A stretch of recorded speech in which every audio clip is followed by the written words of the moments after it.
Testing. Testing. 1, 2, 3. This is what people do, I assume. Have you ever looked at a video game and thought, wow, I love ads?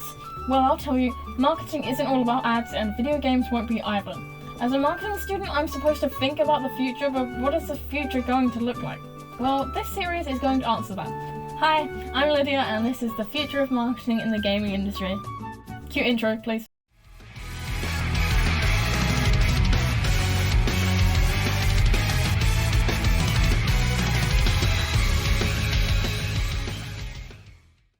I want to answer one question in this video. In the future of marketing, will creativity remain strong in the gaming industry? Spoiler, I think it should. With so much talk about generative AI and an emphasis on consumer relationships, it's hard to argue for creativity without a mention of data and the algorithm. Adobe says that it's all about balancing emotional intelligence and AI as well as creativity. It's hard to separate these elements. While I do agree, I also want to show you that sometimes unique ideas speak for themselves. We can't ignore other forms of marketing, but this area is especially important and definitely has its benefits. So, where do I start? There's some creative games out there, ones that allow you to express yourself, and others that set the quality standard for their genre. But what does that mean? What does it mean to be creative? Well, there's not really one single definition. People express their creativity in different ways. One way to summarize it is that creativity is all about creating unique, original solutions to problems with a combination of creative thinking skills. These skills include analytical skills, innovation, and collaboration. Another way to see it is how J.P. Canlis describes it as stretching your mind, thinking, acknowledging, and creating ideas that go outside the linear workflow. It's practically thinking outside the box to do something in a way that hasn't been done before. That seems like a lot of buzzwords, but let me give you an example. Back in the 90s, game ads were a lot less regulated than nowadays. There wasn't much to consider in terms of an online digital audience because social media and the like were barely starting out. Well, probably didn't exist in the 90s anyway. Print ads, for instance, were bold and colourful. They used bold imagery, colours and characters to capture the customer's attention. Game marketing used to mostly take place through TV ads, magazines and prints, so they had to capture someone's attention before that person flipped the page or channel. Some of these ads were also pretty out there compared to what would be socially acceptable today. I mean, you had characters sending each other to the hospital versus basically calling a handheld delicious? Whatever the intention there was.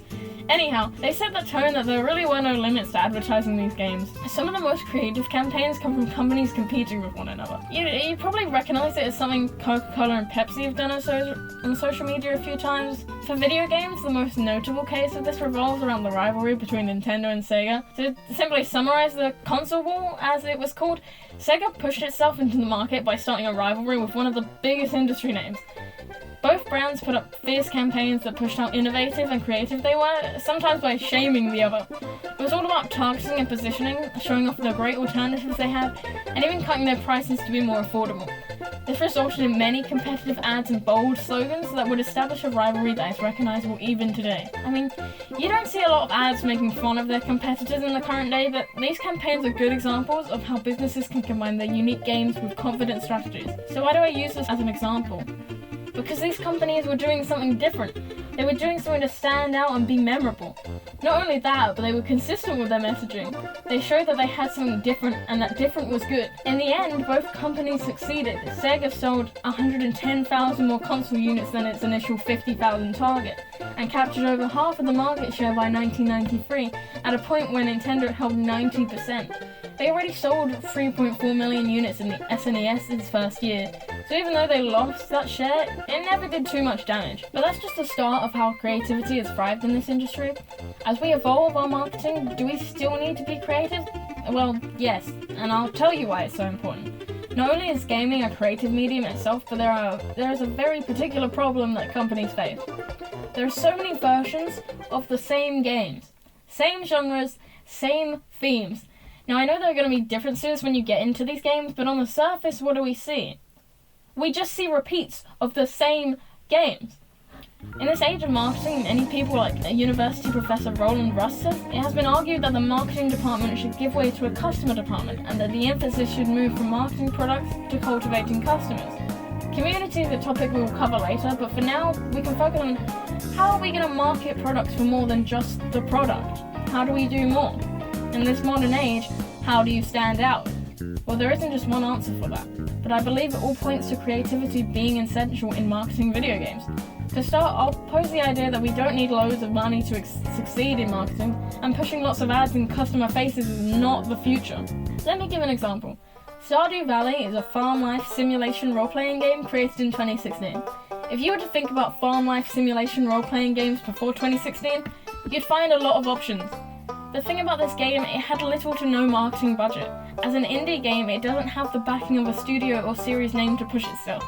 Instead, the game marketed itself through several methods, including launching a website, talking about it on existing fan forums, sending download codes to streamers, focus on pre-launch marketing, being organic, open and authentic with the audience, creating a connection that cannot be done with basic TV and social media ads.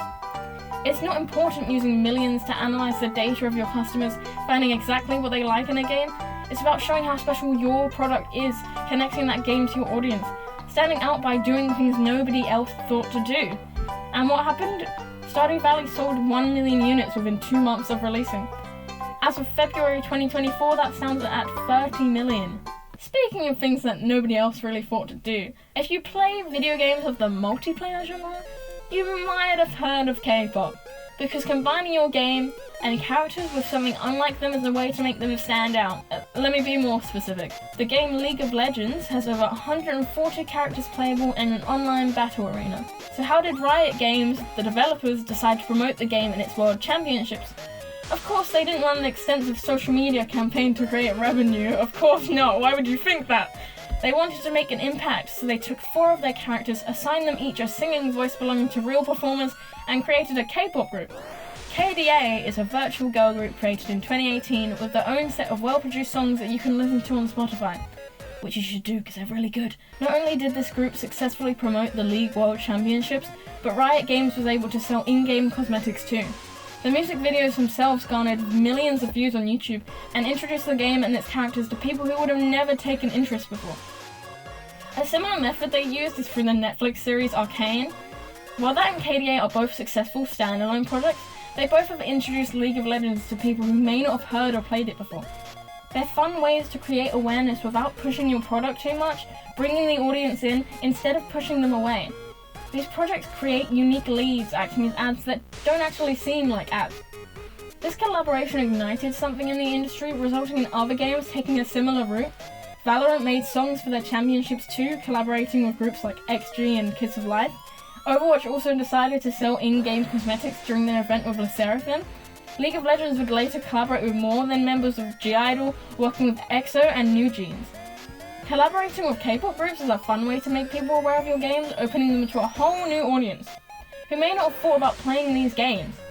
It also works the other way, making these players aware of their K-pop groups. Games like Fortnite have collaborated with musicians before, but not often do they create their own. Even then, collaborations don't just happen in this way, they happen with other games and TV shows. I think this is a great example of the creativity. Creative ads are ads that have original, novel, different or unique content substantially diverging from what consumers are used to. They take the initial image of these games and put them in a unique light. It appeals to new markets and makes the event stand out. In this age, it's good to take risks. K-pop wasn't always as popular, but the game companies know there was potential for their audience and they started new trends. They found success in doing something different. The gaming industry is a creative industry, and these creative products are known as experience products. This medium is subjective, meaning you might not be able to choose a product based on its physical identity. It's important to see what stands out, because you can't truly know the experience of a game before playing it, so you have to draw on the interactions and engagements they have in other ways. So stand out and do something different. But sometimes it's about the connection you can receive with the brand and games themselves. Each person has some games that they have a personal connection to and will be excited for, before and after release. This is where brand authenticity comes into play. Just like with Stardew Valley, they found success in being organic, open and authentic with the audience. Authenticity is about being genuine and trustworthy, being perceived to be faithful and true towards itself and its consumers. I'll mention this a lot. Creative storytelling is a way to do this. Nintendo is often good at this, building emotional connection through their advertisements. One of the ones I always remember is their ad for Animal Crossing back in November 2020, where there was a focus on the connection between people even when they had to be far away. It was at a time where, due to COVID, people couldn't be together in person. Yes, they were trying to sell copies of Animal Crossing, selling 22 million copies worldwide that year, but it was authentic. It showed what the brand represented with the marketing, messaging, and game itself, aligning with the company's values and actions. That storytelling created a unique connection that couldn't have been as impactful during any other time. The importance of this is that these didn't appear like bold ads in your face, being unskippable and just spam. Connection and authenticity is important for these reasons when you're trying to advertise to those who don't want to be advertised to. Now, even though I've pushed for creativity in this industry, I want to consider the other side, with a push for technological innovation. There's an argument of what customers actually care about. Is it more important to innovate our games and develop technology that will help us better target customers and their preferences? Or should we just focus on our connection to consumers? There's an argument for AI allowing for personalized and targeted strategies. In-game advertising, especially in mobile games, have shown that we can get a large conversion rate by targeting. But does that build long-term loyalty?